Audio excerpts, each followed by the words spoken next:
Hi, I'm Joan Newcomb, and today's morning musings is divine timing. I'm doing a series of daily morning musings, and I'm using posts from my blog, Adventures in Density and Effort, as inspiration. Now, I wrote them a while ago, and the world has completely changed since then. So if I encounter anything that is out of date, I will stop and give you the most recent information. At the end, I will summarize the topic based on all that's going on in the world today. Also, I have some special offers, so stay tuned to the very end to see what they are. Divine timing. I was going to call this perfect timing, but I already wrote a blog on this back in 2009. And I realized that the topic was more than perfect timing because in it, there's an implication that if you do things perfectly, you can get the timing right. Divine timing is when things happen that you could not have foreseen or even guessed at. It's when things unfold outside of your expectations. Circumstances intersect to create things that happen perfectly in a way no individual human could have orchestrated. Consciousness is a cosmic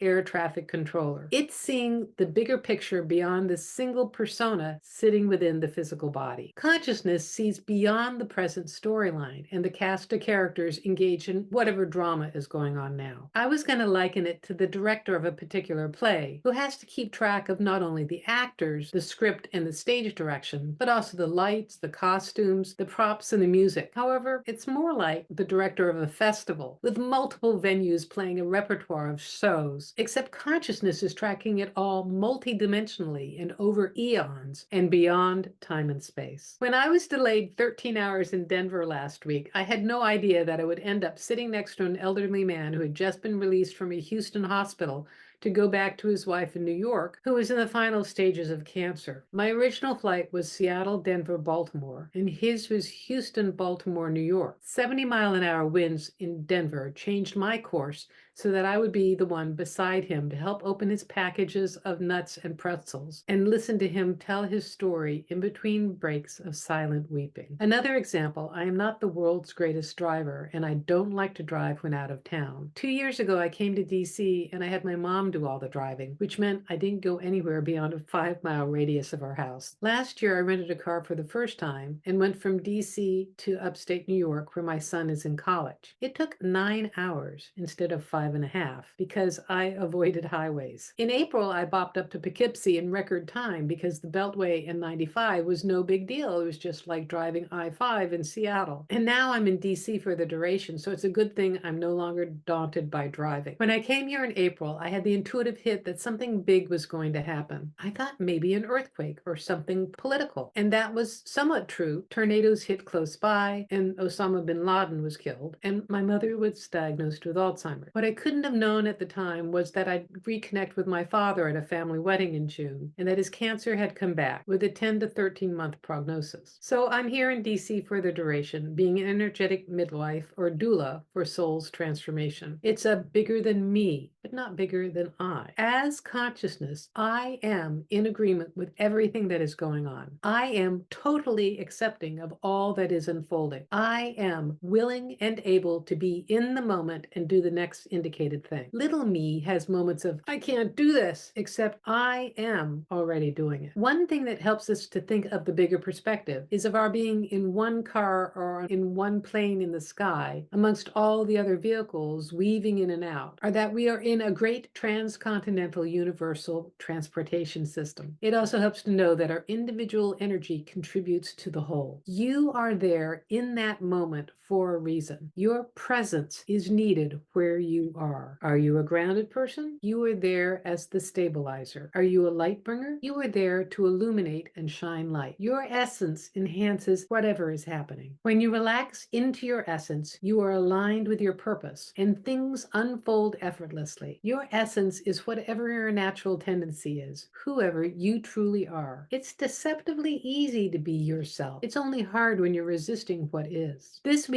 I invite you to stop trying to make things happen. I invite you to stop focusing on manifesting your dreams, on self-improvement, on pushing the river. I invite you to stop fighting all the things you don't want in your life. Let the river carry you a while. You are going in the right direction. You will end up where you want to be, and it will all happen in divine divine timing. Wow. So I forgot about sitting next to that man. I actually cannot remember anything about that part of the flight at all. But the other interesting thing was, so my father had his second round of lung cancer, and he had like two large tumors in his chest at the time. And he and I started having weekly lunches. So maybe, 2, 3 times out of the month, we would have lunch. And he also started Tarceva, which is an oral chemo. But I had this background in doing energy work. And part of the quality of energy work is that you don't have a preconceived notion of both the problem that's wrong, you're not seeing anything is wrong, but you're also not seeing any particular outcome. And I had created a shortcut for some of these techniques that I do by wiggling my fingers. So when I would have lunch with him, I would just find myself wiggling my fingers in a particular way underneath the table at whatever restaurant we were at. And I had also a similar experience.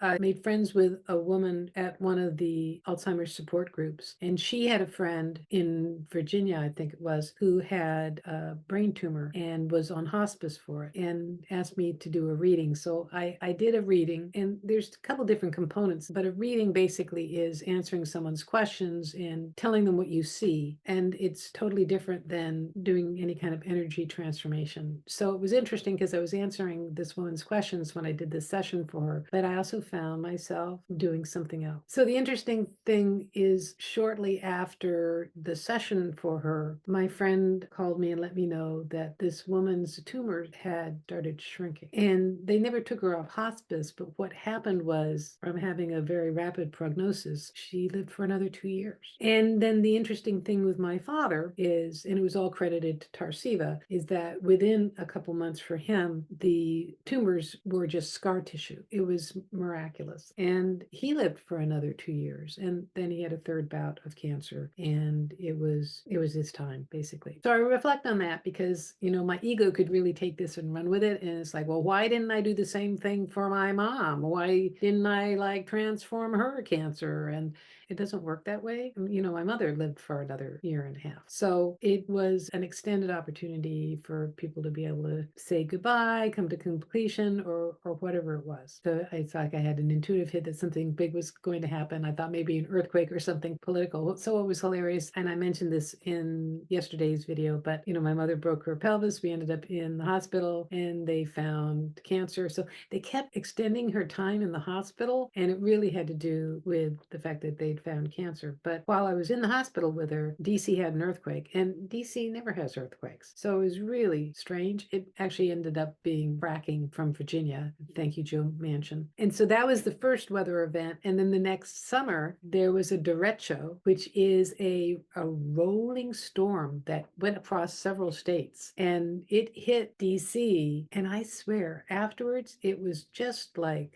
a war zone. I mean, you saw these 200-year-old trees just tipped over on people's lawns. It was just amazing devastation. And I'd never heard of a derecho before. So a couple of really unusual weather events. And the thing was, my mother's townhouse did not lose power. I remember walking my dogs through the neighborhood because by that time my husband had moved out. You'll hear more about that too as I read these blogs. And we could hear all these generators happening because it was, July in DC. And so all these people were like desperately running on generators. The local health food store was giving away all their food because their refrigerators weren't working. But my mother had air conditioning, she had lights, and it was all those things because I remember when it was happening, it was like, what was I going to do with my mother if she lost power? So anyway, as consciousness, that was one area that was taken care of. Oh, and the other thing that I noticed is I don't drive freeways anymore. I had a really traumatizing thing happen in DC there when I was on my own with her, and I was driving her Chevy Nova. It was a 1987 Chevy Nova that was just in terrible shape. Its air conditioning didn't work anymore. Its little windshield wipers didn't work, and I was caught in a rainstorm on the Beltway. It was terrifying. Nighttime, you can see the dividing lines of the lanes. I think that was one of the beginning of the end. There were several incidents that sort of marked the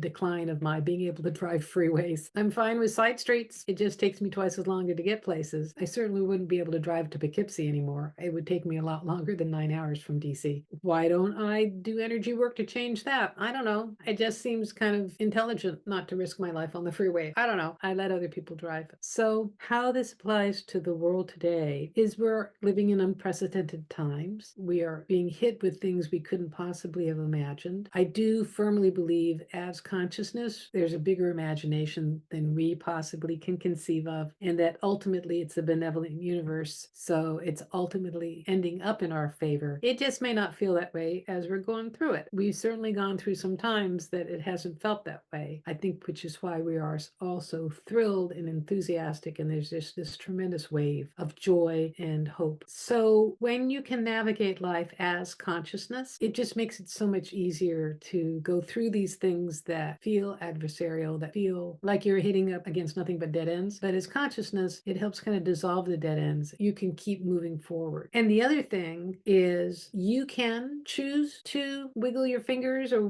wiggle your nose, blink your eyes, and make change. Step through doors to parallel universe, which leads you to a brand new universe of change. I listened to someone this morning who said that it felt like she didn't use these words, but it really is like we've done a course correction. We've shifted into a different universe, a different timeline. She used the word timeline like we shifted timelines. Same difference. And you can be in a timeline where things are unfolding in your favor, where things are unfolding in everyone's favor. And you can end up in a reality that's beyond your wildest imagination. So if you like these videos, please click the like button and subscribe. And that way you influence the YouTube algorithm to share these far and wide and get these videos out to people who really need to see this information. If you want a free sample of one of my consciousness techniques, click on the link below to the skybox technique, and it'll give you a bigger perspective of your life and help you navigate as consciousness. And if you want some energy techniques for manifestation, I have a self-study course called Manifesting Money and Miracles. There's two versions of it. One is an audio only version and the other one's a video version. They're both slightly different prices. And you can use that to learn how to embody frequencies and completely change your life. And if you want to know more, my website is joan-newcomb.com. There you can learn about my individual sessions where I take a look at you as consciousness and what's going on in your life today. And then I can answer any questions that you might have, whether it's about relationships, your job, what's coming up in your future. I talk to dead people, and it's all recorded just for you. And if you want to learn how to do this for yourself, Manifesting Money and Miracles is a great preparation for my coaching special where I work with you one-on-one and give you specifically chosen consciousness techniques so that you can transform your life. So go to my website, joan-newcomb.com, and I'll see you tomorrow in another Morning Musings.